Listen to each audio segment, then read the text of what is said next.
కట్టరచన బన్నీగౌడ్ మిట్టపల్లి గ్రామ పంచాయతీ సర్పంచ్ అభ్యర్థిగా నిలబడుతున్నాను. యువత రాజకీయంలో ముందుండాలనే ఉద్దేశంతో మన గ్రామంలో ఈ జరిగే సర్పంచ్ ఎలక్షన్లో మా సతీమణిని కట్టరచన గారిని సర్పంచ్ అభ్యర్థిగా నిలబెడుతున్నా. కాబట్టి మన గ్రామ అభివృద్ధి కొరకు నేను సహకరిస్తా. ప్రతి ఒక్కరూ మీరు మన గ్రామ అభివృద్ధి కొరకు యువతకు సపోర్ట్ చేయాలని కోరుకుంటున్నా. మన గ్రామంలో అనేక సమస్యలు ఉన్నాయి.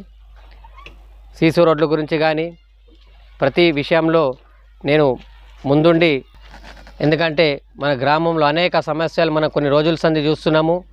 వీటికి శాశ్వత పరిష్కారం కావాలంటే యువత సర్పంచ్ కావాలనే ఉద్దేశంతో ఈరోజు నిలవడం జరిగింది.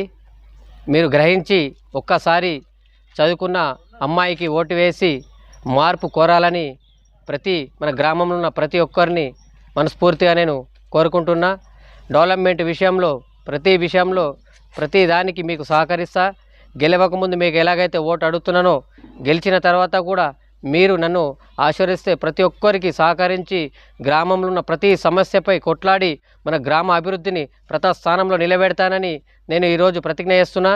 ఎందుకంటే యువకులు ఒక్కడే సర్పంచ్ ఉంటేనే గ్రామం అభివృద్ధి అవుతుంది. ఇంతవరకు మన గ్రామం చాలా వెనుక వెళ్ళడం జరిగింది. ఇకనైనా ప్రథమ స్థానం నిలబెట్టి మన గ్రామ పంచాయతీని నిజామాబాద్ జిల్లాలోనే ప్రథమ గ్రామ పంచాయతీగా చేస్తానని మీ అందరికీ కోరుకుంటున్నా. మీరందరూ బ్యాట్ గుర్తుకే ఓటేసి గెలిపించాలని కోరుకుంటున్నా. బన్నీగౌడ్ గారికి మిట్టపల్లి గ్రామ ప్రజలందరికీ తెలియజేయనది ఏమనగా, బ్యాట్ గుర్తుకే మామూల్యమైన ఓటు వేసి గెలిపించగలరు. నన్ను గెలిపిస్తే గ్రామాభివృద్ధికి కృషి చేస్తాను.